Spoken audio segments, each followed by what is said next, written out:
Hi guys, இன்னைக்கு டே 6. அதே மாதிரி சப்ஜா தண்ணி குடிச்சாச்சு. நெக்ஸ்ட் மார்னிங் பிரேக்ஃபாஸ்ட் என்னென்னு பார்த்தீங்கன்னா 3 சப்பாத்தி கொஞ்சம் புளிக்குழம்பு அதை மட்டும் தான் சாப்பிட்டேன்.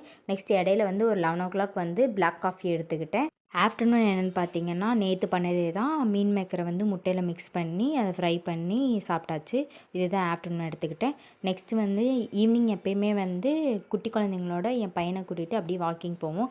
அங்கே போன இடத்துல பார்த்திங்கன்னா ஒரு நிறைய மயிலாக இருந்துச்சு. ஆனால் பட் எல்லாமே வந்து பெண் மயில் தான். பெண் மயிலுக்கு தொகை இருக்காது, உங்களுக்கே தெரியும். அடுத்து குட்டீஸ் கூட அப்படியே ஜாலியாக ஃபன் பண்ணிட்டு வாக்கிங் கிளம்பிடும். இது வந்து டெய்லி நாங்கள் போகிற வாக்கிங் தான். ஸோ இதே நம்ம விலாகில் ஆட் பண்ணுவோம் அப்படின்னு சொல்லிட்டு தான் ஆட் பண்ணேன். என் பையனை வந்து சைக்கிளில் உட்கார வச்சுட்டு குட்டீஸ் வந்து தள்ளிகிட்டே அப்படியே ஜாலியாக அப்படியே ஒரு ரவுண்டு அப்படியே ஃபுல்லாக ஒரு ரவுண்டு எங்கள் பின்னாடி வீதி வரைக்கும் அப்படியே ஜாலியாக போயிட்டு வருவோம். அடுத்து வந்து 6 o'clock என்னென்னு பார்த்தீங்கன்னா வேக வச்ச கடல சாப்பிட்டேன். அது வந்து 6 o'clock எடுத்துக்கிட்டேன். நெக்ஸ்ட்டு நைட் டின்னர் என்னென்னு பார்த்தீங்கன்னா 3 கோதுமை தோசை, தேங்காய் சட்னி, குழம்பு, அவ்வளோதான். நாளைக்கு பார்க்கலாம் கைஸ், பாய்.